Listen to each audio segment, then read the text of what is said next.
of you showed up despite being really high. Thank you. We're here to talk about that bucket of laughs, drugs. So why do I do this show? I do this show because this is usually the drug education we receive. This is your brain on drugs. Hey, guess what, everybody? This is not your brain on drugs. This is your brain on drugs. We can actually look at it now. And, Any questions? Yes, many questions, actually. Number one, aren't you supposed to fry an egg? Isn't that the point of eggs? Isn't that a healthier way to consume eggs? Number two, why would you make just one egg, you fucking psycho? Number three, what is the theme of this show? The theme of this show, of course, is opioids! Yeah! Guess who's getting some opioids? Yeah! They're definitely not Tic Tacs! Alright, sorry, caveat staff. Alright, who wants like an actual TikTok thing? Anybody? Tic Tac? Yeah. Participation, guys. Participation. Alright. Opioids. Okay, so the other question I usually get at when I'm doing these shows is, who is your lineup?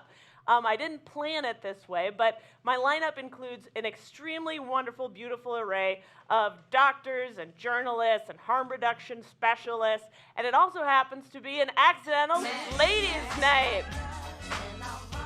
Yeah, that's right. A lot of dance breaks in this show, just get ready. Okay, just an excuse to play that song. All right, you didn't think a show about opioids would have this many dance breaks, did you? All right, so one of the first questions is, why are you doing a comedy show about opioids? Follow up, you insensitive dick. So I do a show about opioids because, frankly, I'm extremely white and privileged and I can. Here are some examples of said whiteness. I play tennis. I have experienced several boats. I'm a bad dancer. And I do podcasts. So extremely white, extremely privileged. That's me. And I'm sorry about that. I wish I could change it. But honestly, laughter is the best medicine after Oxycontin. So getting into the theme for the night. Have I been personally affected by the opioid epidemic? Yes, I have. And in fact, that is why I am doing the show tonight. So yes, I have been affected by the opioid epidemic, and what happened is I overdosed on fentanyl. So here's the story I'm going to get into a little bit. So as all stories that are about how shit went really bad, my story started at Burning Man. Yes, this Burning Man. He's really feeling the vibe. Anyway, I wish my story were as fun. So I was at Burning Man, and I managed to fly all the way across the country, put on completely ridiculous clothes, be in the middle of a desert, and I was somehow still depressed, which frankly to me hammered home that my depression was not about my environment, but about my brain. And so I became extremely depressed, and to boot, I was in love with a man named Jeremy. There were two problems. One, Jeremy was engaged, and two, we had met 3 days before then. So, Burning Man, you'll know it when you go. All right, a lot of issues going on with Sarah's old noggin. However, I'd read about MDMA. This was several years ago, about 2018. I'd read about MDMA, this like strange-sounding drug, and so I put out into the ether, I would like to try MDMA. I've read The Secret. I know how to manifest things. So I put that out into the ether, and what would you know? Another guy, some guy was willing to part with MDMA for a young female stranger. Wow. The secret works, guys. Now, the man who was willing to part with his MDMA was a little bit sketchy. He introduced himself as a Russian shaman who may or may not look like this. This is a stock photo, but it kind of just reminds me of his vibe. So Russian shaman, that is literally a red flag. It's sort of interesting when you think about it because Russian shaman is kind of like an oxymoron. And in fact, this guy was an oxymoron. The interesting note about this, by the way, is that the word shaman is actually a Russian word. But to me, frankly, he seemed like a real oxymoron. So anyway, he kindly distributed his MDMA to me and my group of friends, and it started working for everybody except for me, which is, if you've been in this kind of experience before, one of the loneliest feelings you can have. And so I started feeling depressed, and I said, do you have anything else, like a booster? And he said, I have this special potion just for you. And I was like, I'm not going to take that until you tell me what it is. And he said, GHB. And I was like, I don't know what that is, but thank you. And I took it, which was a bad idea. So, as often happens, after taking the second drug, the first drug kicked in. And so now I'm on MDMA, waiting for this latter drug to take effect. And two things happened simultaneously when the MDMA kicked in. One, a whiteout happened. This is like a really horrible type of sandstorm that happens at Burning Man. And number two, my brain became crystal clear about what my mission was. Suddenly there was a storm outside, but quiet within. And so I knew where Jeremy was spending the evening. He was at an installation called the Mayan Warrior. And so I hurled my Walmart bike as fast as I could towards this installation, which looks like, oh, this was me activating my MDMA powers. So, yeah, interesting thing, MDMA is a stimulant, and somehow through a complete whiteout sandstorm, I managed to navigate to exactly where he was. This is what the Mayan Warrior installation looks like. Somehow, due to MDMA powers, I found him in the middle of this crush of humanity. I don't endorse drugs, just so you know, just what happened. Anyway, so then two things happened once I met this man in this crush of humanity. One, I looked at him squarely in the face, and I said, I love you unconditionally. And I don't care if you're getting engaged, because frankly, all I need to do is love you, and that suffices. If it just makes your day better, it will have been worth it. And number two, this is the Mayan Warrior installation. So here's me finally embracing a unconditional love and cosmic understanding. That was the first thing I did. The second thing I did was pass out into a bunch of bikes. So, what a dramatic way to profess your love. That's what happened. Then I woke up with two law enforcement officers above me, to which I would usually have removed myself from that situation, except for the fact that I was paralyzed. So I couldn't move my body, which is not how these experiences are supposed to go. And they had to pick me up, ragdoll-like, take me into the ambulance and away from the art installation and to a hospital. So in the hospital, which looks like this, yes, Burning Man has hospitals. It's kind of organized, just a little bit. I started answering questions very quickly about what my name was, where was I born, who, unfortunately, was the president at that time, whatever they wanted. But I also started saying things that they weren't asking for, like I had really good SAT scores, and I was a Boy Scout, the co-ed subdivision of Boy Scouts. Why was I yammering to law enforcement about my SAT scores? Because I didn't want them to think I was just some idiot who took drugs. Oh, how I have learned many things since then. I am one of those idiots who takes drugs. The officer asked me what I did for a living, and I told him I was a stand-up comedian. I just can't stand up. Really killed at the time. So I was at this hospital, and I mentioned speaking of killing, wanting to kill this Russian shaman who had dosed me. And one of the hospital attendees said, oh, well, you could do it yourself. He's here now. And I was like, oh, well, that's cool. What a funny little reunion. He had taken the mixture, too. He wasn't trying to dose me. He was an idiot. He also had to be defibrillated, and they used naloxone on him. So federal agents were there, and because they had his vial, they found out that the mixture was PCP and fentanyl. Funnel combo, yeah. PC Fent.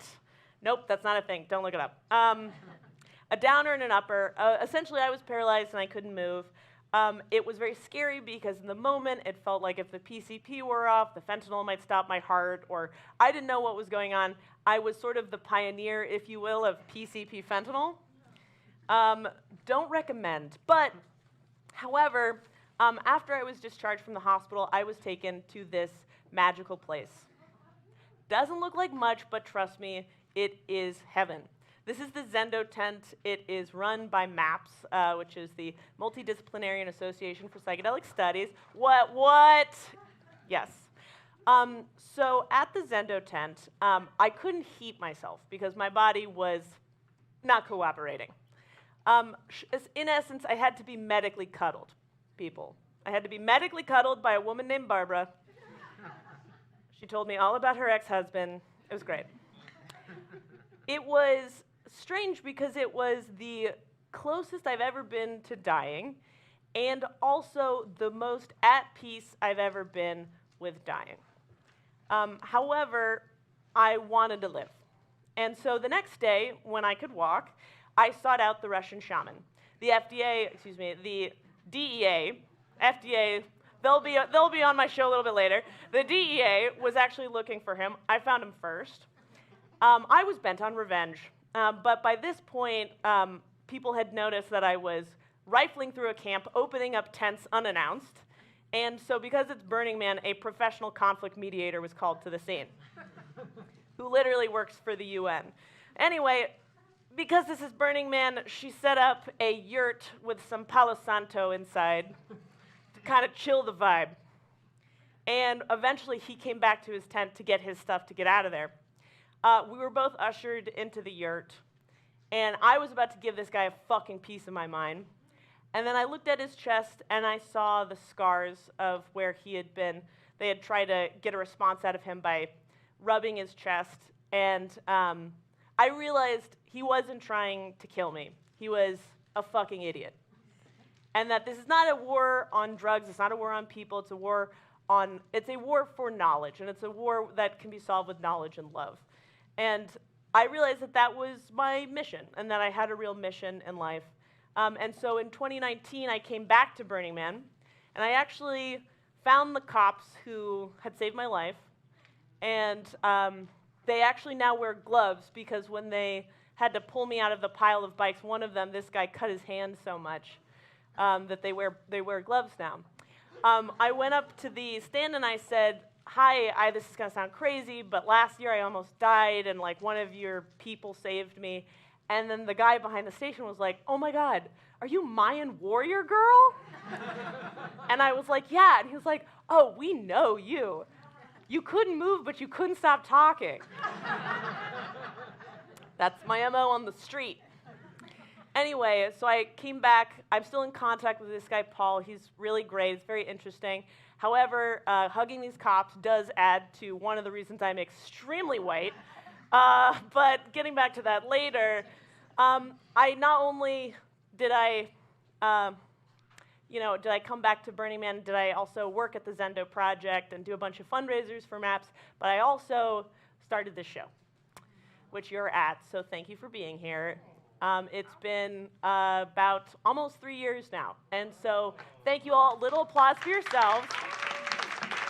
Thank you for being a part of my journey. Okay, so thank you. All right, let's get back into this. What are opioids? What the fuck are opioids anyway? So here are some examples of opioids. We got opium, classic. It's like classic Coke. What does it look like in our minds when we think of opium? Usually something like this. We think of like its Chinese origins. We think of like people smoking out of long pipes. We think about it being a little bit more like older, even though people smoke opium today and also have opium tea. But this is a lot of like how people view opium. Then there's laudanum. We think of lady hysteria, cured by laudanum. Let's see. Then there's heroin. Heroin, probably something a little bit more like Train Spotting. Heroin chic, yeah, that fun, glamorous lifestyle. Then we've got morphine. So morphine's interesting because people talk about morphine when they talk about their grandma getting loopy. And so on TV, whenever we see morphine, it's always an adorable situation where the character is professing his love to random people. So that's how we think of morphine. Then there's Oxy. Oxy these days kind of has this vibe. A little bit of this vibe, with the doctor involved usually, appellation-oriented. But here's the interesting thing. Oh, and then finally, here's fentanyl. Big, evil fentanyl. I just chose some evil images. Just general evil stuff. But here's the interesting thing about these. They're pretty much all the same class of drug. What does that mean? That means that experientially they can be remarkably similar, and frankly, a lot of the differences depends on dose and route of administration. So what does it mean for these drugs to be the same class of drug? Well, it means that they all of these drugs all act on the same opioid receptors. There's actually multiple, but they all act on the same ones. And so people kind of tend to think, oh, morphine, good, heroin, bad, fentanyl, uber bad, Oxycontin, ambivalent. Much more complicated. Here's an interesting metaphor. Alcohol. Yeah, so your fancy Dom Perignon drunk is the same as my Fireball drunk, okay? Same thing as a cognac drunk is the same thing as a Coors Light drunk. And most interestingly, absinthe has nothing else going on for it other than alcohol. So all fucking same thing, works on the GABA and glutamate receptors. Essentially what I'm trying to say is drunk is drunk. Drunk is drunk. All right, so that's the sort of like experiential equivalence, but what are some salient differences between the opioids? The first one is class, like I may have mentioned. There's a classy type of opioid, and then there's the not classy kind. But then the second thing is pharmacokinetics. Pharmacokinetics, got it the second time. So pharmacokinetics is a wonderful concept. It's essentially like how you administer the drug and the amount that you take. And so here is a chart that is roughly what might be equivalent dosages. We might get into this a little bit later. And then here's one way of taking it as a pill. There's also injecting. I don't know, there's stuff with the butt if you want to do that. Lots of stuff. All right, so pharmacokinetics. And also, most importantly, this includes Oxycontin, which is continual release. All right, what do opioids feel like? Great question, me. You're welcome, me.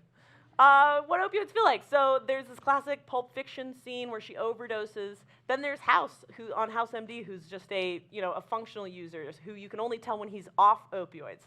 So what do they actually feel like? Well, I wanted to answer that question, so I fucking took them for you. So here's a quick video of my experience on a very light amount of opioids. Can we bring down the house? Golden brown texture like sun lays me down. With my mind she runs throughout the night.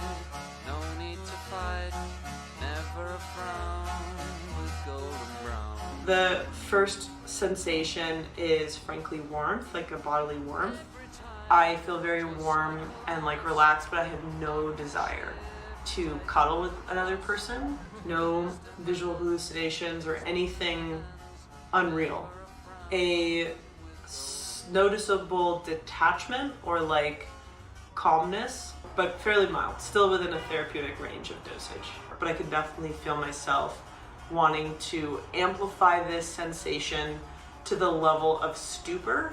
Like that would be my ideal version of this experience.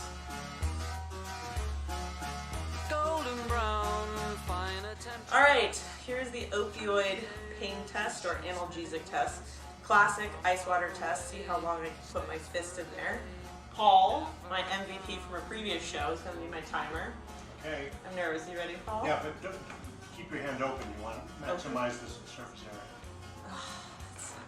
2, 1. Okay, totally submerged. Definitely doesn't feel as bad as last night.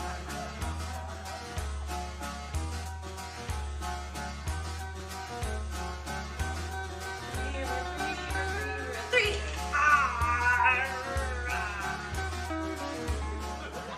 this is like, I feel everything.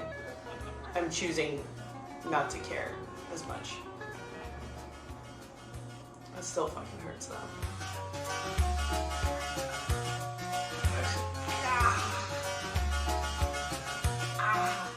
Next analgesic test. This one's of my own creation. Plank test. So, see how long I go for it.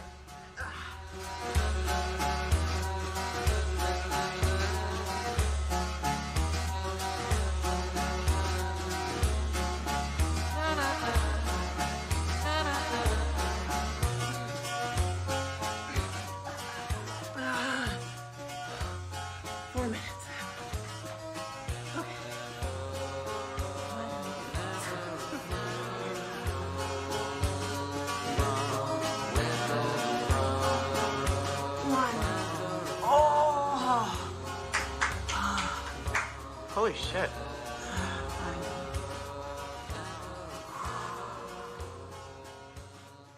Okay, who does drugs on opioids? Excuse me, who does fitness tests on opioids? I do. All right, yeah, I did it for you people, so you better clap. All right, so very interesting. As I was talking about in the video, I could feel the pain, but I just was choosing not to care. An interesting kind of way to consider painkillers. So then I did a couple of unofficial experiments. One I did was a pleasure test. I couldn't see any difference, frankly, between my experience of chocolate and other things. But there was another test I did. I didn't take a video of. So I had heard from the interwebs and other places I'd read that, well, long story short, I tried to masturbate.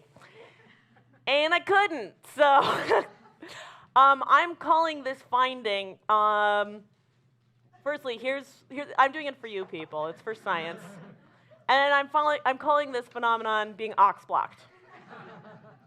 So very interesting, kind of supports the theory that once you start doing opioids, you stop caring about other stuff. But yeah, so I was very interested in like what experientially this was like. I was inspired by Carl Hart's book, Drug Use for Adults. I strongly recommend looking into it, where he talks about his personal experience. So those were my experiments on opioids. There's a crisis going on, obviously, and my experience was very low dose, very different from like the culture at large. But what is the crisis going on? There have been a fuck ton of people who have died. This guy just died recently, Michael K. Brown. He was big on a show called The Wire. Kurt Cobain died. Lots of people have died from opioids. It is an epidemic. Here's a chart showing just that, specifically of different kinds of opioid-related deaths that we can get into later. And then there's some, more modern issues about the supply chain. Like, for example, with the Taliban's takeover of Afghanistan, what's that going to mean for the heroin supply, since it's like a major supplier of the world? China is also becoming a really big distributor of fentanyl, which it might grow even bigger with the Taliban stuff going down. Boy, you'd never thought a comedy show would talk about the Taliban and fentanyl. Just a bucket of laughs, people. Anyway, so what we're having right now with China selling to America so much is kind of like a reverse opium war, which might be sort of historically ironic and interesting to talk about later. But what's interesting is that this is not a new medicine at all. As a matter of fact, Bayer sold fucking heroin to children a long time ago. And so if this is not a new medicine, as a matter of fact, opium has been used for thousands of years, millennia. If this is not a new medicine, why now? Why is this becoming a big issue now? Look at this chart, look at, this is just the trends worldwide of like the searching around opioids. So what is happening here? So as you can see, there's starting to be a bit of a pickup here about in like 2015 or so, roughly the time I graduated college, so maybe that's related. No, I have no idea what's going on. But what next? I'm going to have a guest on to explain all of this and to tell us exactly what to do about it. So everybody, please put your hands together for one of the most awesome, fantastic scientists and doctors I've ever met. She is here. She's proud. She's into opioids. Please welcome Dr. Sally Satel.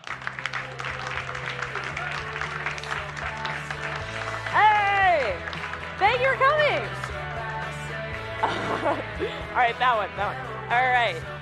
Thank you for coming. So why did you start the opioid epidemic, Sally? I didn't mean to. Is think this thing so, on? yes. Yeah, no, we can hear you loud and clear. So, do you think I'm insane for filming myself doing opioids? No, actually. Oh, right?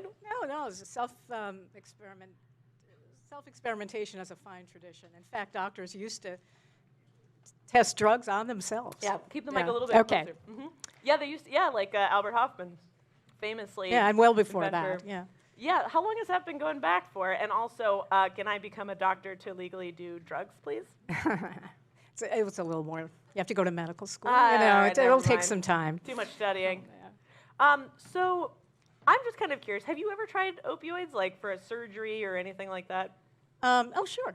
Yeah, But fun? it's not really a throw up, which is pretty Really? common. Yeah, nausea is a pretty common reaction to opioids. Yeah, so what percentage of people actually respond well to opioids? Actually, that's an interesting question. I know that I can't really tell you that. Apparently, there is Why? a Who's preventing so-called. you from telling me? There's doctors talk about, or really research, psychopharmacologists will talk about a capture rate. In other words, if a certain number of people were exposed to a drug, cocaine, heroin, nicotine, whatever, how many would become addicted? And the percentage for heroin is supposedly like 15%. But I think that's very misleading because much of the data that goes into that calculation are in people who've already had problems with the drug. Right. And that is a subset of everyone. So most people, we do this experiment every day with people being prescribed these medications for pain. And the vast majority of people do not get addicted. They use their before drugs we get for pain, into, it's fine. I do want to follow up on that because like the scale of the numbers is like hard to take in because it's like, what is it, like 48,000 people a year or something dying, and there's like it's bigger higher addicts. last year, but Yeah, so before we get into the scale, could you tell a little bit about your background working in Irontown, like your sort of personal experience on the front lines of the opioid crisis? I assume getting people addicted, like for fun, right? Right? no. Silence is yes. Well, I actually had really two experiences. One is urban. I work in Washington, D.C., and I work in a methadone clinic there, and I've done that for about 20 years. So that's the urban opioid experience, which really wasn't touched by. You showed that slide with the phases. Yeah. The first phase of the crisis being driven by prescription pills and heroin starting around 2010, and fentanyl coming in around 2014. And in the inner city, pills are not a thing. It's heroin. And in fact, the average age of the patient in our clinic is 57, if you can imagine that. So wow. it's usually inner city minority. One patient called himself, "We're old school. We started with the needle, And heroin was not as potent then." I can see hipsters getting on the heroin chain real quick. You're like, it's authentic, retro. Yeah, well, that's but even now, probably if they started today, they'd probably be snorting it because it's so much more potent.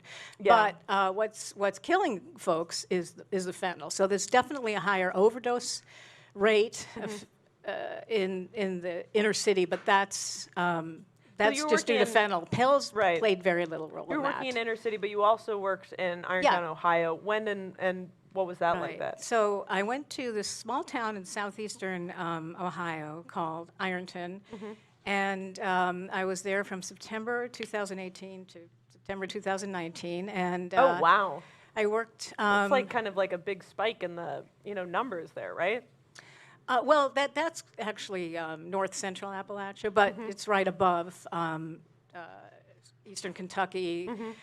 Western Virginia and all of West Virginia. So, in fact, it's in a little area that is right near Huntington, West Virginia, which people may recall got a lot of attention. I think it was 2016 when 28 people overdosed on one August afternoon, and Oh it's my kind of God. considered an epicenter. And it's all near Portsmouth, which was a city that in Sam Quinones, who wrote Dreamland, he focused on that. So yeah, it certainly was an intense area. But by the time I got there, even pills were receding. Wow. In terms of what people were using and what they were when they What did were you- overdose. What were you doing there? Oh, I was helping out. It was a little Yeah? belated. I got there a few years after I intended to because, this crisis has been certainly building for, since the late 90s. But it really, I think it really burst into the average person's consciousness during the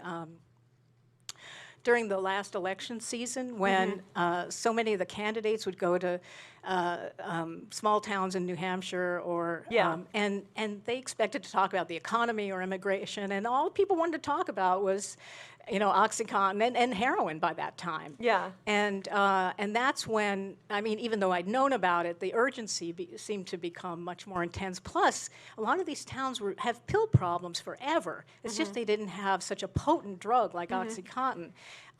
So while that was definitely problematic and there were increases in crime and overdose, it wasn't until heroin came along that they started, because that was so alien, because they never had heroin. They didn't need it. They had pills. But when 2010 was really a pivotal year, a lot of things converged and led to the reduction in prescribing. And one was a lot of pill mills got closed down. Right. Purdue reformulated Oxycontin, making it harder to crush and snort. Right, which is one of the reasons in the video that I didn't crush it. I was going to try to do that experience to have a quicker onset. Right, but then you wouldn't there's- have had to taken your second What'd you 5 say? milligrams. Exactly. So, Yeah. like, the issue is that now I think most of the Oxycontins have a special chemical property in it, so that when you crush them, they completely they become inactive. Yeah. So yes, thank you, Arrowhead, for that. But I feel like you're avoiding the question of which what is were what? you doing Oh. in Irontown, No, Ohio? I was working in a clinic and prescribing buprenorphine, which is what most of, I would think most of sort of the newer generation of people with opioid problems would be on. Methadone is always there, and some people don't do well on buprenorphine, but there's a great convenience to that, which is you can get a prescription and take it on your own every you day. need- And methadone, you have to go to a clinic. It's highly regulated. So when I think of like buprenorphine and methadone as well, I think of it sort of like in Raiders of the Lost Ark, when these are my references because I didn't go to medical school. I think of like Indiana Jones replacing the thing on the pedestal with the rock really quickly. Like it just like you just sort of replace the opioid with the methadone before anyone's any the wiser. Is that scientifically accurate? Well, it is called, or it used to be called anyway, substitution therapy or replacement therapy. Yeah. So you can do that with methadone. It's slightly more potent than heroin, and heroin is twice as potent on average as morphine. But as you showed in that earlier slide, the route of administration, whether you inject it or snort it or even swallow it, or can basically affect their relative potencies, where were we about what was my contribution to all this? Yeah, What you were talking about how you started the opioid Oh, crisis? is it right? Yeah. Oh, yes. And so that's what I was doing there. I was prescribing buprenorphine and doing psychiatric So what did it- consultations and what is it- interviewing 1 million people. But What does it look like? Like, what's the demographics? You said it's like skews older, it's like 57 was the median age, or is that's that in the for urban DC? center. Okay. Yeah. In Ironton, it was all white, and it was people. Most people were under 40, and many of them did start with Under 40. Oh, wow. They may have started their opioid problem with Oxycontin, but many of them, and this is, the literature bears this out, most people who get in trouble with prescription pills have maybe not been addicted before, but have abused other drugs. And when, heaven forbid, people overdose, the toxicology will show that it isn't just an opioid in there. So There's the alcohol, way that- benzos. Yeah, the way that looks like for you, though. Like, I just want to get at, like, what was your experience day in, day out at the clinic? Like, were you seeing people who were struggling with other issues as well?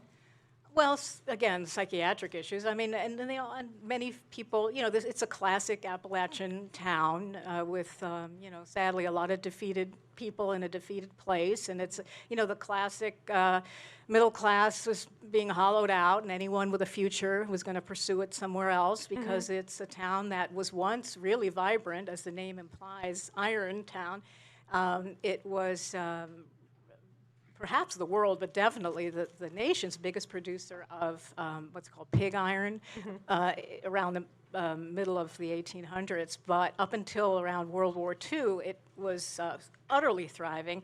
And then because of the iron, which steel took over, but they still could contribute to war efforts. So every time there was some kind of war, they would help build the battleships or contribute the resources to that. And things were okay then. They were really booming in the late 1800s, early 1900s, but were stable until about 1960. And then the industry started to fade, and slowly the economy started to crumble. And it became, sadly, your standard death of despair kind of venue. Were you like very glamorous there in the town? Were you like the out-of-town doctor that I was like, ooh, Sally's in town?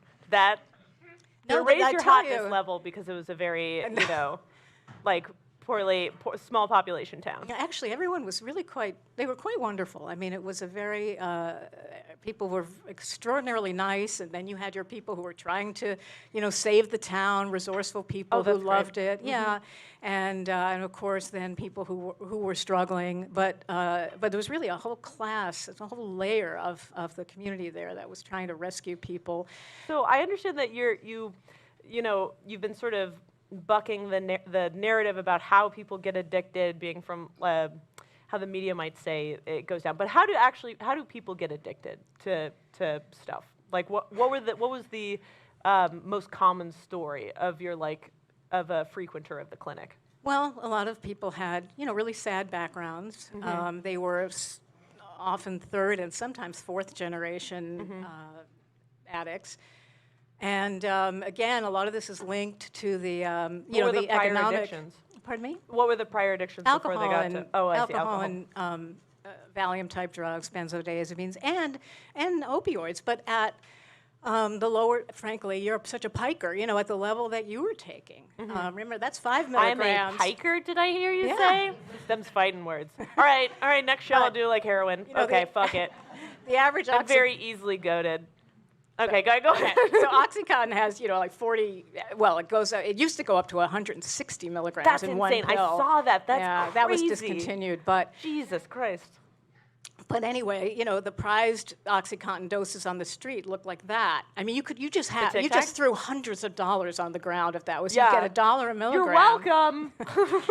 And so... Even though people, there was a low boil of prescription drug use, that's been going on in Appalachia, and tons of marijuana use, Kentucky being one of the greatest producers. Yeah. So there was always kind of a low boil of that, especially in areas with mining and lumber had gone out a while ago. But but Oxycontin, because it's so potent, and because if you chop it up, you then get like 40 milligrams or 60 or 80 as opposed to your 5, you get it in, very quickly, and that's very addictive. If that's how people get addicted, they have pre-existing addiction in the Usually. family. If they have other sort of propensities, and there's a sort of economically depressed town, how do people die from opioids? Oh, it stops your breathing. Well, I get that. I guess I mean like more experientially. Like, is it that? A common theme is that people just get out of rehab and then they, take too much. Like, what is the narrative about how they actually get to that point? Well, one route is not knowing exactly what you're getting. Right. Another is combining it with other drugs that polysubstance use.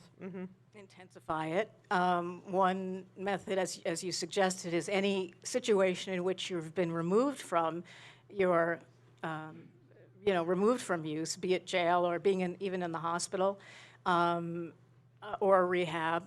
Once you get out, your tolerance to the drug will be lowered, and then if you take the same dose you're used to, that's a classic. Yeah. And so if you kept using that, 5 milligrams would do nothing for you probably in a week or so. So I want to stay a cheap date. Okay, then don't use it too often. Okay, got it. Guys, it's going to be dark humor. Just strap in, okay, please. All right, so earlier in the show, in the presentation, I was saying that all opioids are equivalent experiences. Can you expand with like an actual expertise on what I'm trying to say there, like the similarities between heroin and morphine? No, I think you did a good job. I Oh my mean, God. they Oh all, my I mean, God. I was telling you earlier, a little neuroscience is a dangerous thing, Mm-hmm. and one would only have time for a little anyway. Yeah. And I'm not a neuroscientist, but basically we're talking about, you know, occupying the endorphin receptor, Yeah. and that's the, you know, that's the basic mechanism of action. Yeah. And, you know, these, as you You know also... how I remember that, by the way? How?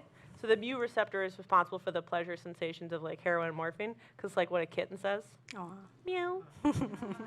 Anyway, I give that for you for your finals to study for.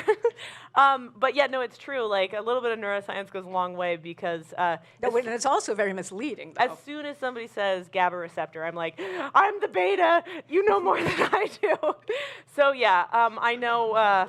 No, but I think those know how that brain goes. scans you showed are actually, they're not inaccurate in any way, but I think they're, I mean, I've long been a kind of a critic of referring to addiction as a brain disease, and in fact, that's a visualization of it that is intended in the wrong hands, not Man. yours, to imply that then the person who has the drug problem is completely helpless and in thrall, and Yeah. that's not really true. If there was like a Sally Satel bingo card of like all of your books, I definitely got bingo already. Like touching on every major theme. Okay, but sticking to this one, I have a sort of more philosophical question for you. So what is the like substantial difference between the removal of pain and euphoria? Because I can tell you, I was never more euphoric than when I stopped planking. Because I was no longer planking. And to some extent, opioids work like that. Like people think epidurals are super psychoactive, but it's mostly because there's a pregnant woman in super amounts of pain who then is now relieved from the pain. Yeah. So like, what's the difference? Well, one difference is what you're taking it for, what your expectations of the effect will be, and also, you know, again, what the dose is, because a lower dose of opioids is actually activating for some people, and then you go up, and it can get more sedating to the point of actually being, you know, heaven forbid, overdosing. But you know, it depends. As I say, if you're in pain, you probably have a direct analgesic effect, but you also have just what you talked about, which is this sense of not caring as much. Yeah. Which is utterly fascinating, how you can disrupt kind of the I'll just say it loosely, the part of the brain that, Gotcha. well, the attention, you know, that focuses Yeah. attention Yeah, on, you really totally. uncouple that. And that's why you know, I've often referred to opioids as they're considered generally a depressant class, like alcohol, which is also activating in lower doses, but Yeah. alcohol, Oh, trust me, I know. That's why I'm. barbiturates, Yep, benzodiazepines, those are classically depressants, and then you have the stimulants, amphetamine, and cocaine, but you have, I'd like to reclassify opioids as oblivions, because Oh, they wow. sometimes make people often not care, and that's why they take them. Yeah. So, are there different kinds of pain that people can experience? I mean, obviously there's psychological pain, Yeah. but Well- then, you know, when you get your leg cut off, it feels maybe less psychological. There might may be a certain- phantom pain there sometimes Yeah, people there get. might be some like, oh, I missed my leg, and, you know, like, oh, the times we had. That's insensitive. But, okay, all right, we should have a little buzzer. No, you only did once. That's Okay, good. okay, good, awesome. I get 3 strikes. Anyway, so are there different like kinds of pain? I hate to say this, but like neuroscientifically or like physiologically. The answer would be yes. You could get an entire lecture on that again from a pain physiologist. But with respect to the kinds of, again, reasons people would take opioids, Yeah. one, it would be generally for acute, you know, an acute injury, and they're actually quite effective for acute injury. Yeah. They may not be so good for something like fibromyalgia, but Oh, for, like larger systems pain. yeah, but for postoperative pain or injury or cancer pain, they're actually quite effective. And sidebar, with all the effort to clamp down on overprescribing, which did exist, we're now in a phase where chronic Right. pain patients are being terribly deprived of these drugs. But anyway, so you've basically got acute pain, and then you've got chronic pain, and there's a version of chronic pain that, like acute pain, can be directly correlated with an obvious injury. And then there's a kind of chronic pain that almost becomes autonomous, almost takes on a life of its own. And some have thus suggested that that kind of pain almost is a disease in and of itself. And that can be utterly excruciating. And opioids may be used. For some people, they are the only thing that works, and the doses are often astronomical, terrifying, Right. but the person has built up enough tolerance, and it's the only Yeah. thing that lets them get out of bed and have a life. Right. Very different sort of pain experiences. Okay, so we only have like a couple of minutes left, so I want to get to the big heavy hitter, like Sally Satel meat and potatoes questions.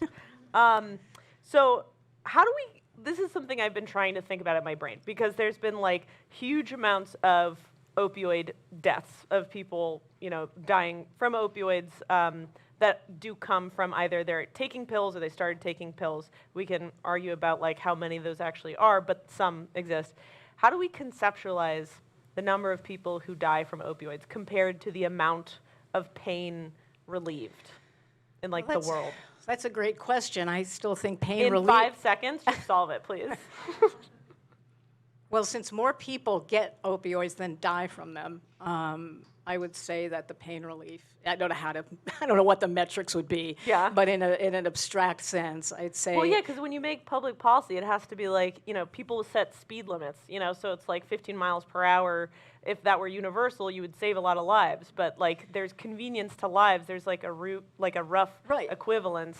But with a trade-off, once you kind of define the trade-off, so the deaths here might be the trade-offs, but no Yeah. one's saying, oh, those deaths are, we can tolerate those deaths so others get pain relief. We know what to do about death. We know Yeah. how to prevent them with, naloxone and that kind of thing, and fentanyl testing. I mean, there are things you can do to also make the trade-off less dramatic. So it's sort of a false dichotomy in some sense, because knowledge needs to be added into the equation, hence why we're all heroes for being here. Thank you guys. This is all tax deductible. I wanted to ask, why is this crisis happening now? Opioids have been around forever. So why is this all of a sudden so trendy? Well, you did allude to it. I mean, again, Oxycontin, it was very potent, and that, again, in the area of Appalachia, people who had managed their abuse well were tipped over, by it. Can I go back to something you alluded to earlier? When you said something. Especially it was that part when you said you were absolutely right at one point in the show. If you want to go back to that, that would be great. Okay. When you started, one of the questions you asked me a few minutes ago started with, how would you conceptualize? And somehow I thought you were going to say addiction. So okay. I'm going to add that in. All right. Because I think this is maybe a useful way to think about it, especially since I'm such a critic of reductionist models, brain diseases, whatever, I think it's most productive, because that's not even answerable. It's almost a philosophical question at that point. Obviously, the brain's affected. Wait, are you arguing with the question that I didn't ask? Yes, I am. That's like book reviews, like, they criticize you for the book you didn't write, so I'm going to proceed with the question you didn't ask. Straw man away. Okay. How do you conceptualize addiction, I'm getting Sally there. Satel? I'm getting there. I think of it. I think it's more useful for policymakers and treaters actually to think of it as a symptom rather than a disease, because it's typically a response to either a personal circumstance and you alluded to that earlier. I mean, people who have lives that they just find intolerable. They're plagued by all kinds of awful memories. Self-loathing is a very common theme. Pretty much take anyone in Hollywood with a drug problem, and that's what you get. Some kind of just umbrella demon. And it takes, just read any addiction memoir and you will read about that in the most eloquent way. But then you have, so that's sort of personal, individual addiction, and then there's what I think of as a communal level of addiction, and that's what Ironton was, that's what inner cities are. It's where the entire community is basically tortured, and the people within it are responding that way. Now, when those generations go on for a while, and they mentioned that a lot of the people in Ironton were third and fourth generation addicts.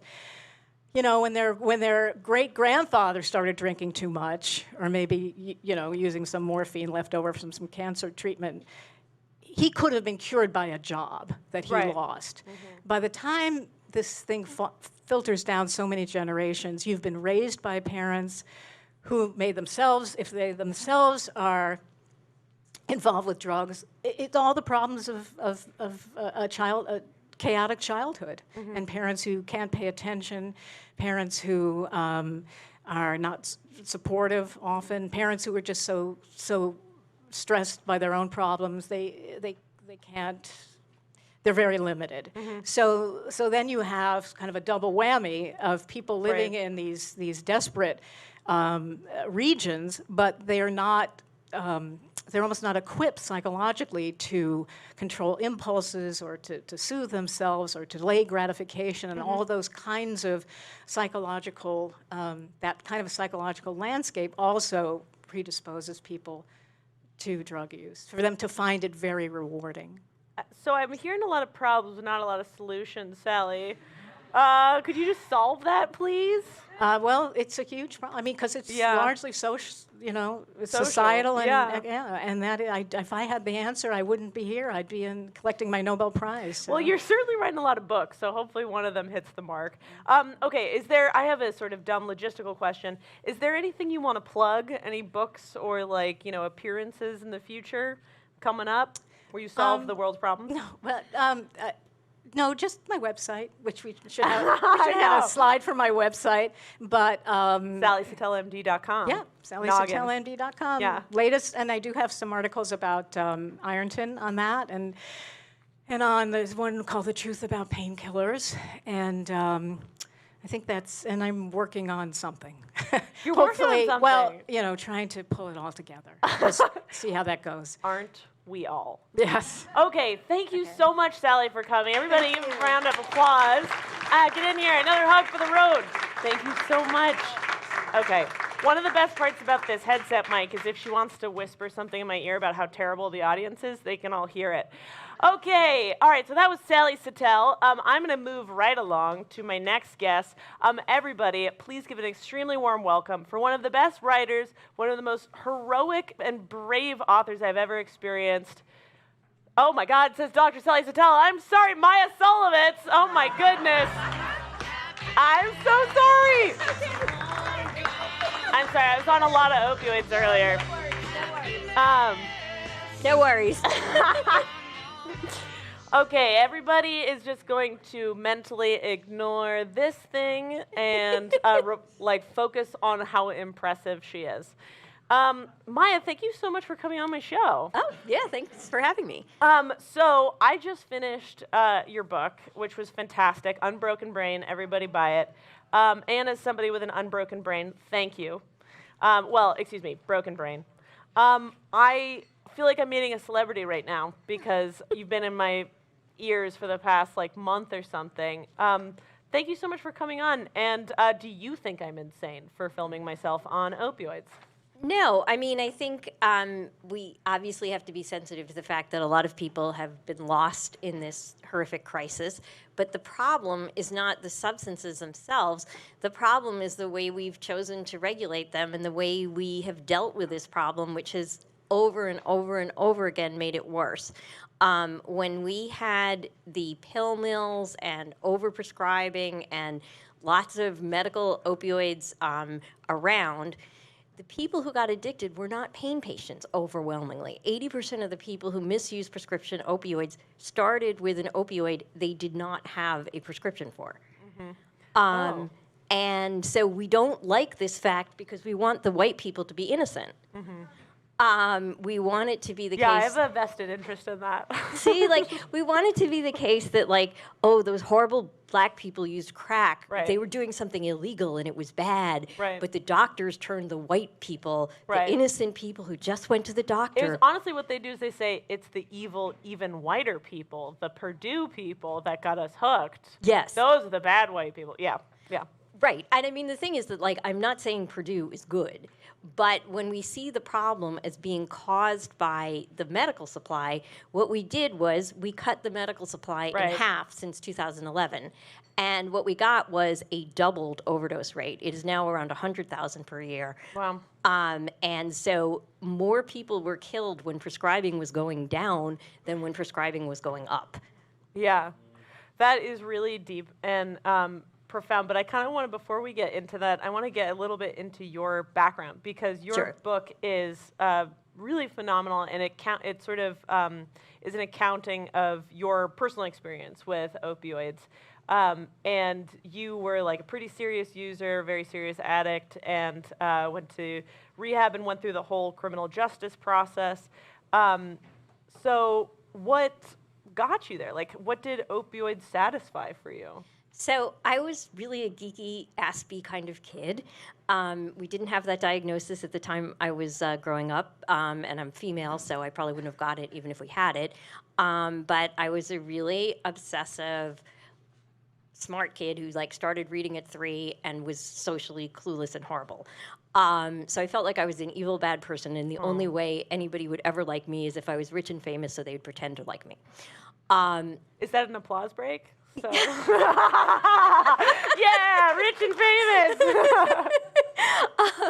But, you know, like that level of self-hatred, it just makes me cringe to think about Yeah. how long I lived with that. Yeah. And opioids are really good at distancing you from pain as you experience. Oh my God, like, yeah. You feel the pain, but you don't care about it that much. And what it's doing is it's taking the aversiveness out of pain. Yeah. And what is like so horrifying to me about what's going on right now for people in pain is that there are people who used opioids safely for many, many years who've just had them taken away so we can cut the numbers. Right. And now they're curled in a ball and they can't function. Oh, God, or yeah. they're, killing themselves.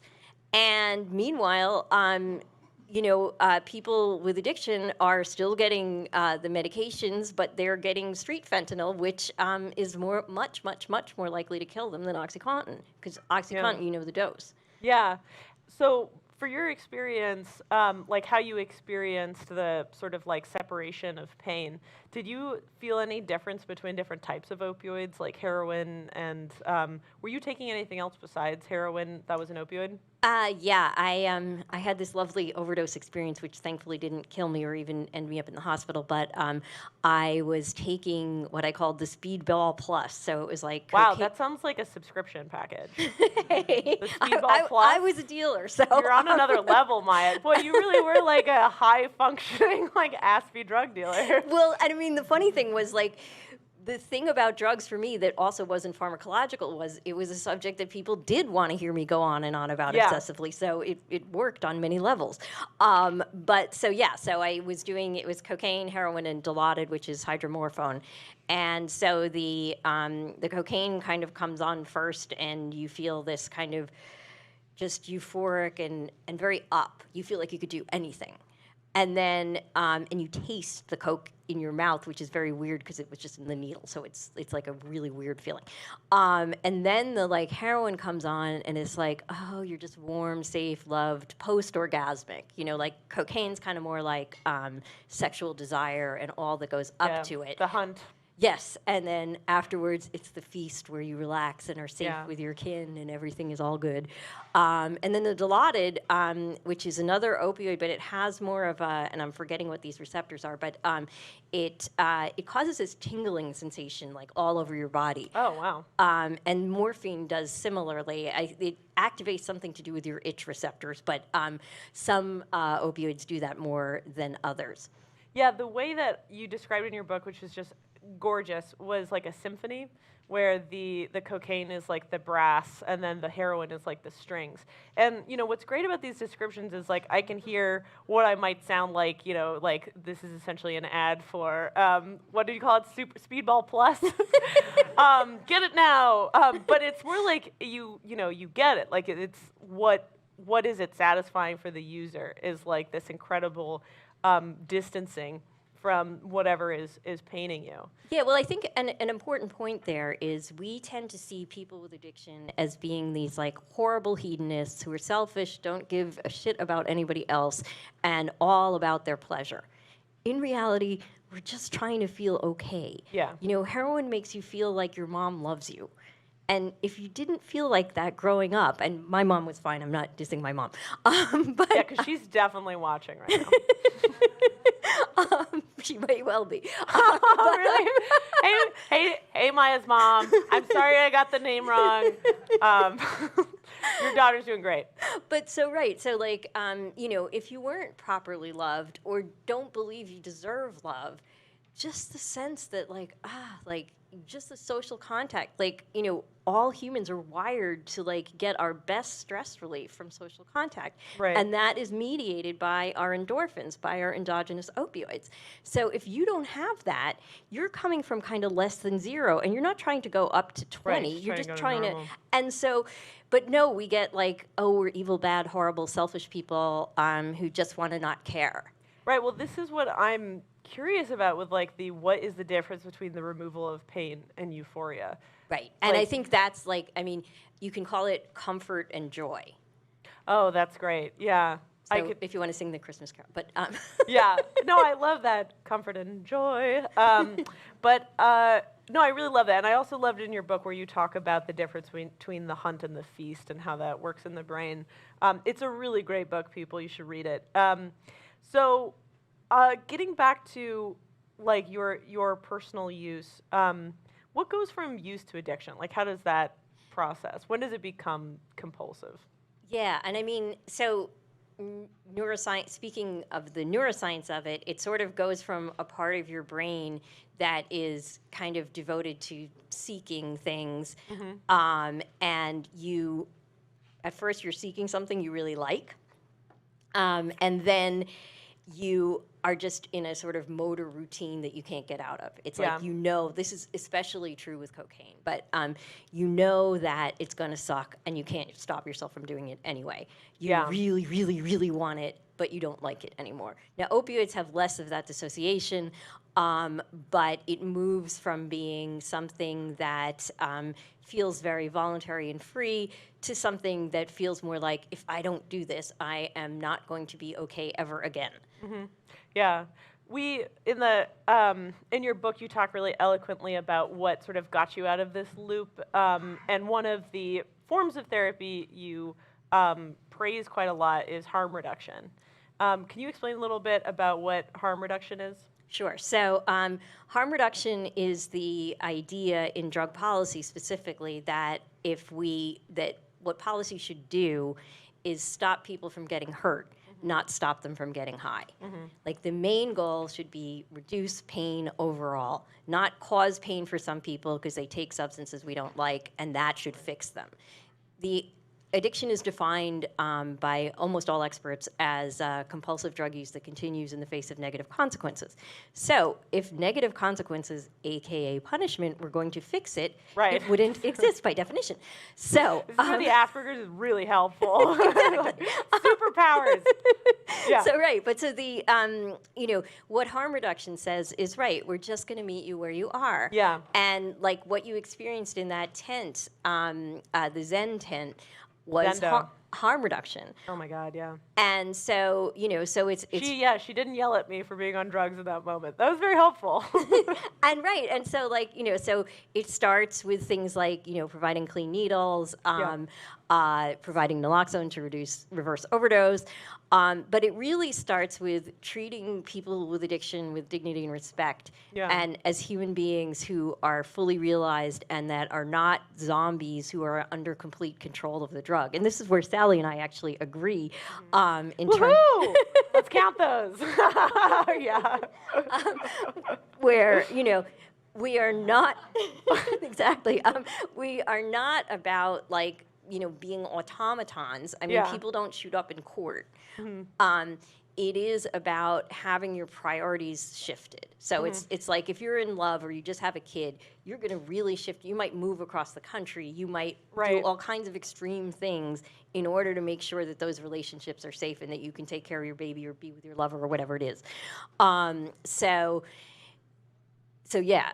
Yeah, I mean, it's a really beautiful philosophy. In one of my very first shows, I had Andrew Tatarsky on, who told me all about it, who's here tonight. What, Andrew? Woo! And he was on my last show, big fan. And I was just listening to a great interview with Pat Denning about harm reduction. It's a beautiful philosophy, because in some ways it affirms what I need to be true, which is like the fundamental dignity of humans, and it's a beautiful idea to allow more freedom. Well, just and with I think, education. I think what also it does is it just recognizes the reality that some people are going to use drugs, and that the drug laws that we have now are completely irrational and racist. They're just based on white men like these drugs and could sell them and make money from them, so those are legal. They decide. So we just need more white people to take crack, is what you're saying. I fixed it.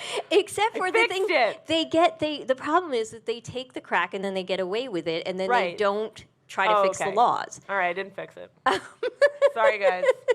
But no, like it's just like, because people think that some great mind sat down and like said, okay, alcohol and tobacco should be legal and marijuana should be illegal because marijuana is much more harmful. Yeah. No. No, there's a pretty close, there's a really wonderful, book Jacob Solom wrote that, perfectly tracks, waves of immigration with, crackdowns on that drug. So it's like when Eastern Europeans came in, there's, prohibition. When the Chinese came in, there was, opium crackdown, big Mexican immigration, marijuana crackdown. So, yeah, drug war equals racist. The end. But realizing that allows you to think, okay, so how would we have a policy that would overall reduce harm? Right. One of the things we would not do is shut down pill mills without providing either methadone or buprenorphine, which are the only two things we have that are proven to cut the death rate by 50% or more. Wow. And this is a thing I just want to sort of emphasize here in terms of medication stuff. A lot of people think that, methadone is stronger than heroin, so people are wasted all the time. And that is not the case. And it's got the word meth in it, so this is true. you know that it's bad. It's the opposite. It's the opposite. It's like a depressant as opposed to a stimulant. But so anyway, so the reality is that if you are on a steady dose of any opioid, even heroin, take the same dose, the same time, every day, you are not having that high. You are just having what people who use opioids call you're straight. Mm-hmm. You can drive, you can work, right. You can love, you are just there. You are not emotionally unavailable. The thing that makes people misunderstand this is that about a third of people or so who are on these drugs are still using other drugs on top. And that's a win because they're still at reduced risk from dying. Mm-hmm. But they're sitting there like this, and everybody thinks, oh, those drugs don't work. Meanwhile, when you go to an abstinence rehab, all the people who are doing well are there. You don't see the dropouts. And it's very interesting also, delving more into the harm reduction research side of things. Polysubstance use is a major reason behind a lot of the deaths. And when people die from polysubstances, it's always the opioids that get blamed, even though sometimes, alcohol is involved, which could be a major depressant acting within the system. Well, what's important though is that even if it's a polydrug overdose, naloxone will still work because it's the opiates that are stopping the breathing. And I was wondering about that. Yeah. And so that's why it is important to, that is why people are blaming them. Yeah. But if you want to reduce your risk of dying of overdose, not mixing drugs that take you in the same direction, like downs or ups, is a better bet. Yeah. And particularly depressants are the most likely to kill you. Fun stuff. You could write a Martha Stewart cookbook about how to do drugs. You very generously offered when you came on the show to distribute 10 copies of your latest book, correct? Yes, and I must say that the book that you read is my second most recent book. Yes. That is Unbroken Brain, and this is the latest one, and this is the history of harm reduction. It does still have a little bit about me in it. That's important. I mean, it's good. It's good to go personal.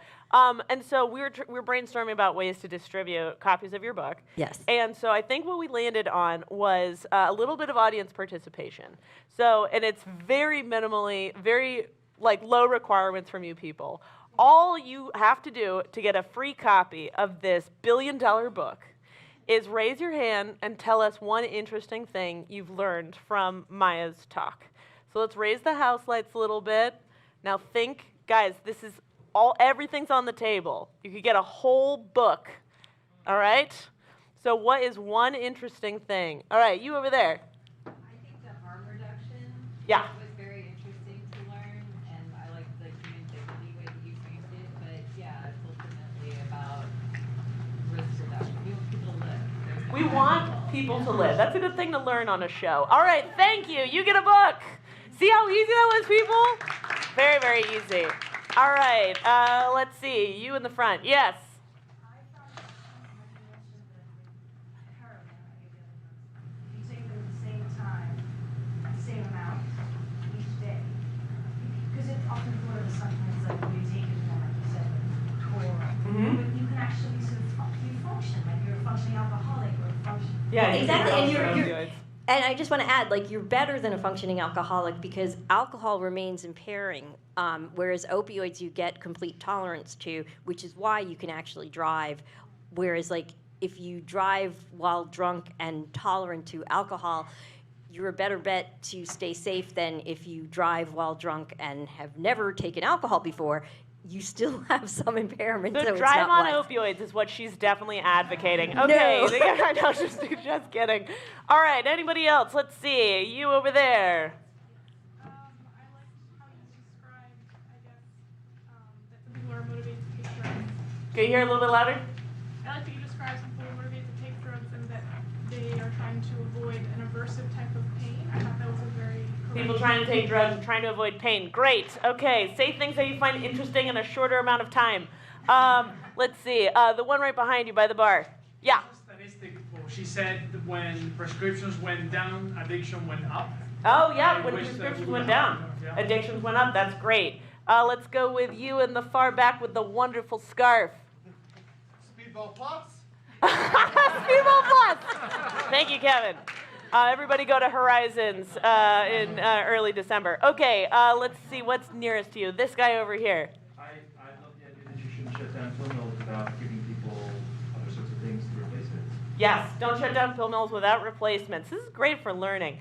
Okay, you in the back right with your hand up. If there's a polysubstance overdose, that naloxone should still work to take away the breathing suppression? Yes, polysubstance naloxone will still work. Very good one. How many books do we have left? 3. Okay, let's see. We got 3. You at the head of the table over there. Hi. I didn't realize how intergenerational this phenomena was. I thought it was really isolated and Intergenerational. Yeah. Yeah, not so isolated. Very intergenerational. Fantastic. All right, we got 2 more. Lucky number 2. Oh, we got 2 over here. Yes. Yes. That people take opiates in order to calm illness or a feeling that comes from society. Yeah, society sickness, calming that. Yes, you. Yes, opioids can make people sick to their stomach. They want it, but they can't. Has this really depressing information ever been this much fun to be put in a giveaway? Yes, Actually, can I just say one thing on that she said? Because you asked Sally earlier about like what percent of people actually like opioids when they're given them, and the percentage is about 1/3. Yeah. And we know this from a bizarro experiment, which I have no idea how passed the ethics board. But they gave a bunch of twins a nice shot of pharmaceutical fentanyl. And then they asked them, do you like it? And about 1/3. Wait, is this like 1960s science? No, this is like in the maybe 90s or early O's. Oh my God, I was born in the wrong generation. Okay, go on. And you probably are not an identical or fraternal twin. Anyway, but so they got this nice shot of fentanyl, and they, about 1/3 of them were like, this is like really not, I don't like it. It makes me nauseous. It makes me feel too numb. It's like, and another 1/3 were kind of like, it's kind of okay. It's not great, but it's kind of interesting. And the final 1/3 were like, yeah, this is really good. What's interesting about that is that the addiction rate tends to be about 10 to 15% or 10 to 20%. Yeah. That's not 30%. what is it about the last group, the people who like it and don't do it?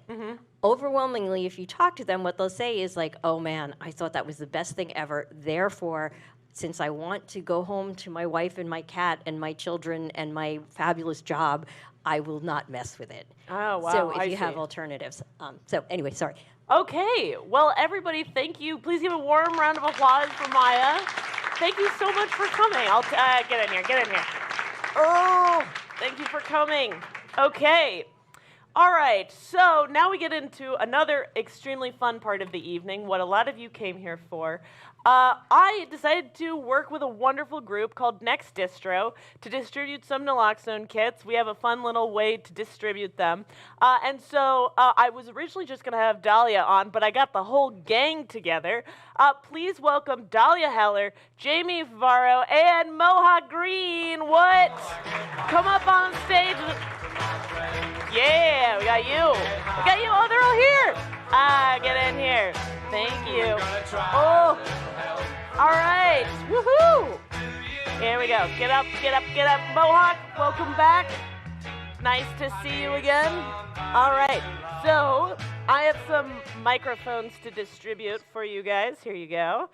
Meanwhile, do you want to tell me just a little bit about what Next Distro is? I can take that one. Hi, my name is. Boy, you guys are so in sync. It's like the Partridge Family. Wrong comedy show. Okay. Hi, my name is Jamie Favaro. I'm the founder and executive director of Next Distro. Next is an online and mail-based harm reduction program. So most traditional harm reduction programs are in person, either in community-based centers, mobile outreach. Actually, I was thinking that between the three of us, I think we have like about 55 years of experience in harm reduction. Who is 54 years old and has been doing it since they were a child? Like it's, yeah, kind of. That's amazing. It's great, yes. If you guys like just stack yourselves up in a trench coat, then it's like one person. Okay, sorry, go on. So, Next was founded after, basically, I heard a woman named Tracy Helton speak. She was mailing people Narcan that she met on Reddit recovery forums because they lived so far from, urban centers that EMS would take so long to get to the overdose that people were dying because of the time elapsed that it would take for them to get there. So, as someone who had already founded a needle exchange program in Washington Heights, I really loved the idea of an online and mail-based harm reduction program. What would a needle exchange program look if it was using technology and an online model? So basically, we mail people syringes and Narcan and safer smoking supplies, safer sex supplies, a whole cadre of education. You guys are pretty much like the Santa Claus of harm reduction. You're anti-Santa Claus? It does feel like Santa's workshop many times. It's true. But we legally operate in New York, California, Michigan, Nevada, Oklahoma, but we mail to all 50 states and Puerto Rico. And that's just to say that, like most harm reduction programs, we start in an underground modality and slowly work to get legal. So that's Next Distro. Can I get some intros? Who are you over there on the far side of the stage? I'm Dahlia Heller, and like Jamie said, I don't know. I've been doing a lot of harm reduction for many, many years in many different ways. 0 to 55, got it. Yeah, 0 to 55 feels like it sometimes. Yeah, and I'm here because you called me up. Yep, and then I said, who really needs to be here is Jamie and Mohawk. Yeah, you guys came like a chain reaction. Yes, I love it. And so, Jamie, you're the founder. And then Mohawk, you're a veteran of the show. Yeah, I've been, is this like number three? Yeah, number three. I've done many of the drugs that Sarah has talked about, so I'm here a lot. But I'm also, I've, 9 years in harm reduction, not quite 55, but yeah, 9 years in various harm reduction spaces. And now I'm, kind of on board with the Next Distro team as they are technology based and I am a technologist who uses drugs. It's a perfect fit. So I've been on board trying to see how we can advance, get operations even more, advance. Right. Yeah, and especially since it's, we, like Jamie was saying, there's not a lot of access to some of the programs for people, and it's actually not legal in a lot of places to even have syringe exchange. So we're kind of doing like rogue, So you guys are badasses. vigilante syringe exchange here. You should have like a big, like instead of the Batman symbol in the sky, be like a giant syringe, and like you guys will mail I stuff. think that would blow up our spot a little bit too much. Oh, okay, I got it. Yeah. So you're not liking the Santa Claus superhero. We gotta get like we need like a Flash or some other type of superhero to like distribute the supplies around or something. I see. Okay, got it. All right. Should we get in directly to the naloxone training? One of the questions I had, just to be clear though, what is the difference between naloxone and Narcan? Let's go, Dahlia. Yeah? It's the same thing. It's the Or same thing. Narcan is brand name naloxone. Okay, That's Narcan right. is brand name In a naloxone. nasal spray specifically. Got it. And is there any difference between what is intramuscular and what is a nasal spray? Not necessarily. It depends on the concentration of the naloxone per volume. So it depends. I mean, in this case, yes, there is a difference in the concentration of naloxone per volume. Okay, got it. Because the intramuscular more powerful. The intranasal more powerful. And I've seen that distributed more. Am I just, is that anecdotal, or is nasal spray more often distributed? It is, but that's just because our pharmaceutical world and the medical device world hasn't caught on the way we would like them to make an intramuscular shot that could be easily distributed and cost a lot less. Okay, got And it. lots of people who reverse overdoses often really prefer the intramuscular version. It does feel like it works quite faster because of the absorption method. Right. But the nasal spray is really good for folks that are less comfortable with syringes. Right. Yeah. But one fun fact is that when you drop the naloxone, you don't have to worry about an air bubble or trying to squeeze an air bubble out because you're not IVing it. It's an intramuscular injection. Yeah.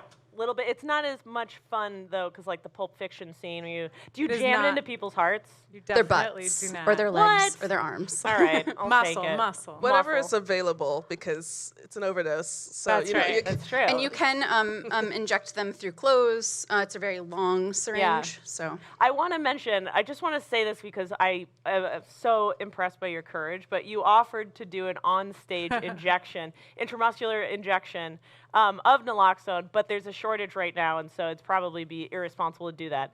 But fucking props, Jamie. Fucking props. Okay. But I think it's also important of why that would have been important, right? Yeah. Is to basically demonstrate to everyone that because Jamie... I'm not taking opioids right now. She's not taking opioids. I was going to actually assume that, but I should never assume. So because Jamie's not taking opioids right now, she didn't use heroin right before the show. She's not on some Oxycontin. She didn't get her wisdom teeth pulled and on some Percocet prescription. She will not have any reaction to naloxone being administered. She'll get the naloxone in her system and not feel anything. But if she had opioids... Do you want to have like opioid superpowers where That's it's right. like... Or the opposite. anti-superpowers. Yeah, sort of a, I don't know, superhero origin story. I don't know. I read a lot of comics before coming here. Okay, let's get into the naloxone training a little bit. Will you just sort of describe, any of the three of you, like what the actual process is of reviving somebody who has an overdose? And then we'll get into the trivia where there will be prizes. I mean, the first step is identifying that someone is having an overdose, and that involves respiratory depression. They're not breathing, so that means they're not breathing, they're not responsive, their lips are blue, their fingernail beds are blue. They're making a snoring noise, maybe like that rattling. Like trouble breathing, basically. Okay.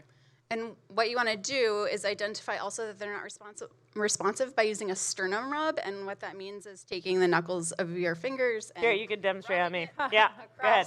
Across the chest. And it's very painful if you do it correctly. Really okay, yeah. So if someone's not responding to that, then you know that they're not responding. Got it.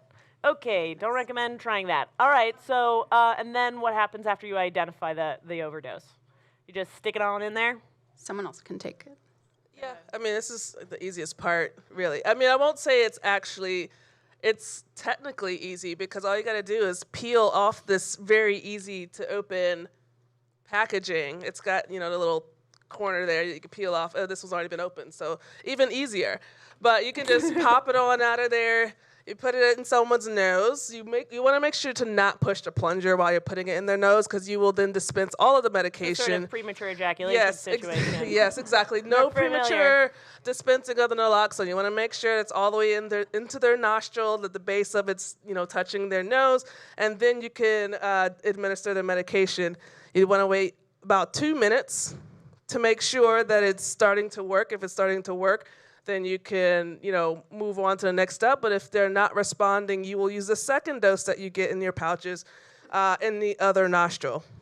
Great. Awesome. Okay. And then last thing before we start distributing, and we'll be about 10 minutes over since we started a little bit late. Dahlia, will you tell us what happens afterwards? So the person, once you've actually injected it, what do you do next? So you administer the naloxone, and then you want to move them into a rescue position. You can do mouth to mouth. We encourage people to do mouth to mouth. As somebody, I'm always encouraging people to do mouth to mouth. Had to. Sorry. I mean, as we've talked about, I think a lot, we're talking about respiratory depression. So somebody is not getting oxygen to their lungs, and if you stop getting oxygen to your lungs, eventually your heart's going to stop beating and you'll die. So if as they're coming to with the naloxone, you can help out with the oxygen and give mouth to mouth. But also moving somebody over into a rescue position on their side, because we want to make sure if anything comes up, they don't choke on vomit, and wait for EMS. All right. And revival. Yeah. And can I also mention that because Narcan does take 2 to 3 minutes to work, rescue breathing is so important, and there are rescue breathing masks inside the opioid overdose kits. But if you don't have a rescue breathing mask because of COVID specifically, finding someone who lives in the person's household, a friend or lover or roommate would be the best person to do rescue breathing.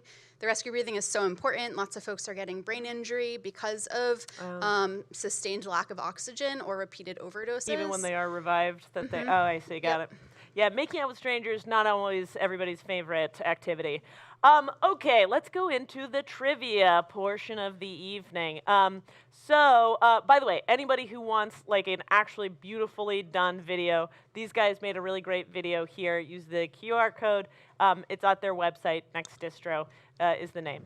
Can I also mention? Sorry. Yeah, go Can ahead. I also mention that if you're in New York City and if you know someone who needs Narcan, you can go on nextdistro.org/NYC, and you can take a 4-minute training video. There's a brief quiz, and you can have up to 12 Narcan kits mailed to you for free. We partner with the New York State Department of Health to do that mailing service in the city. And we also operate nationally. So if you know someone who lives in, West Virginia or Texas, then we can get them supplies too. You just have to visit the website. Your service mailed me literally within 2 days. I got the Narcan. So it's super impressive. Here's the box. Okay, first trivia question for anybody in the audience. Can we get the house lights up just a little bit? All right, trivia time. In which hole or holes does Narcan go? All right, I saw your hand go up first. It is, in fact, the nose. Yeah. All right. Okay, I'm going to just toss this to you. Hey, all right, you got it. Okay. Anything to mention and explain there? Not really, I bet. I was wondering, can it go in the butt? Does anyone know? Has anyone tried Narcan in the butt? Nobody? Okay, if anybody does that, contact me later. Okay, no one in the Narcan in the butt. All right. Next one. Could I get high on Narcan? Anybody? You in the... Don't shout it out. You. Oh, yep, you. Yeah. Very good. Correct. So yeah, related questions. Are you giving drugs out right now? But Sarah said opioids are the same, and the truth is that I'm wrong. And that, unfortunately, you cannot get high on Narcan, and that is why I can distribute these. So... These are not opioids, right? Right. Okay. So, They work on the Narcan, receptor. naloxone is not an opioid, but it's an opioid antagonist. So it works against opioids. Yes. Okay. This is why I have experts on. Thank you. Okay. Next question. Okay. And also, this part. Also safe to administer if you're not sure the person is OD'd on opioids, like I think Maya or Sally mentioned.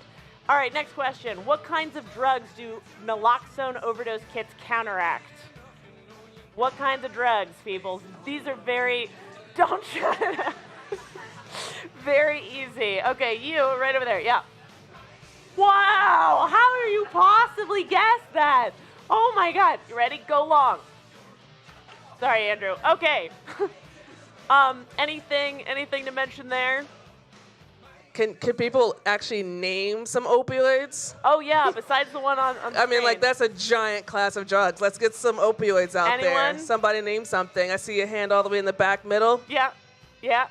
Yes, you were just pointing yes with the mask.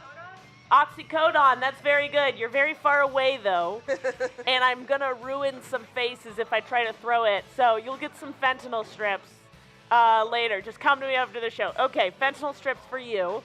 Anyone else want just one more? Yeah, one more. Yeah, you. Are you saying morphine? Morphine? Yes. Should we just say yes? I mean, I think everything that ends with It a sounds fiend is like probably in the opioid, so we're Probably. good. Okay, you're right. Yeah, Maya says you're right. Okay, good job. All right, next one. Just Suboxone. I think it might be. I don't know how to say that.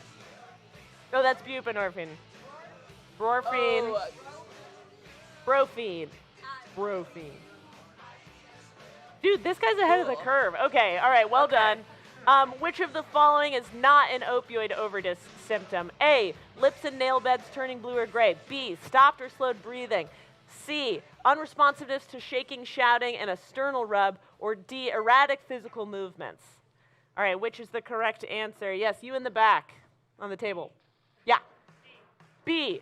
No, I'm sorry. Oh, good job. I was like, oh no, wrong answer. What am I supposed to do? I wasn't prepared for this. Good job. Nice psych out. That's correct. Erratic moves. Anything to say on this one? Yeah, I mean, if they're doing erratic movements, that might be some other type They're of probably substance. breathing if they're moving. It might be another kind of substance that's going on there. All right, next one. If you are forced to leave an oh wait, I forgot. You have an opioid kit. Don't forget, it'll be up here. Okay. If you are forced to leave an unresponsive person alone after administering naloxone, you should A, put them in the rescue position. B, leave them some extra naloxone for when they wake up, just for fun. Text them to let them know what happened. Put them in a bathtub with ice. Oh, come on, people, don't shout it out. Let's see. All right, you in the far back. Wow, very impressive. It was, in fact, A. Well done. Okay, anything? Oh, we'll get to the rescue position in a little bit.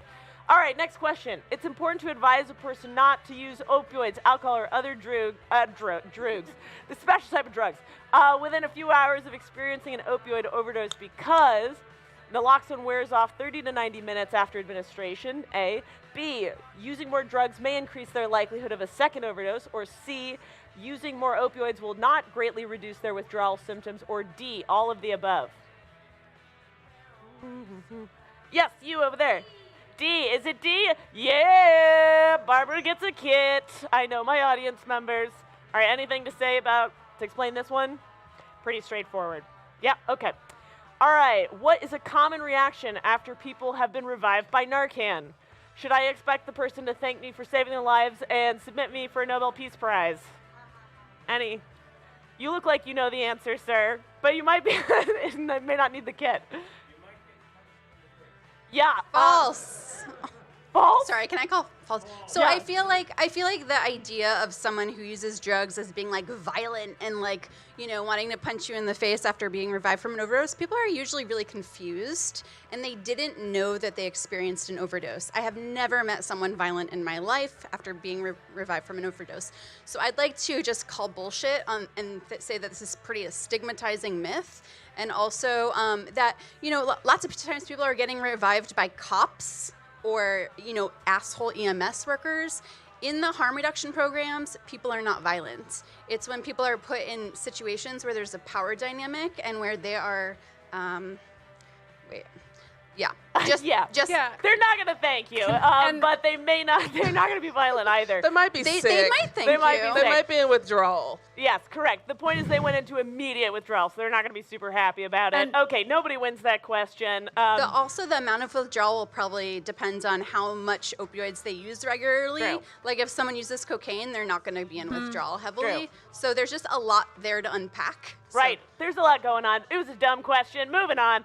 All right. So tell Jamie and Dahlia and Mohawk how to put Sarah in the rescue position. Who's going to tell them what to do to put me in the rescue position?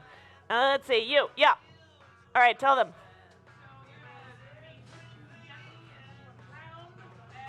Yeah. Yes. Come on. Put me in a rescue position. Okay. Sure. All right. I pass out in the chair. All right. What am I doing? What am I doing? Yep. All right, so this is the rescue position. You're really doing it. So much fun. All for educational reasons. Yeah. That's okay. I think you can still hear me, right? Okay, everybody applaud. This is very weird for me.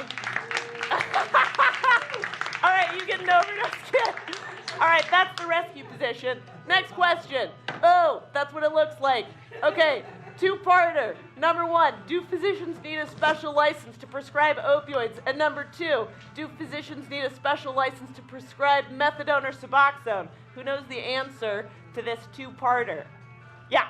No and yes, and it's because the DEA make the rules they enforce. That's exactly right, because America is insane. Good job, sir.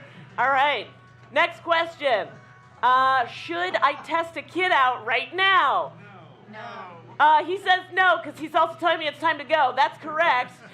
Ben gets a kit. Unfortunately, there's a shortage. All right, where else can you get a Narcan kit? Anybody else know?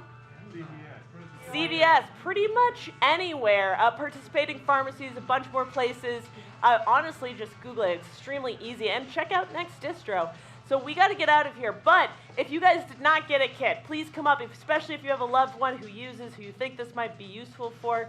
Just come up. We're going to be here for a couple of minutes after the show distributing more kits. But make sure that you come to my next show, December 4th. Let's everybody clear out. Thank you for coming. Oh, my God. Thank you, guys.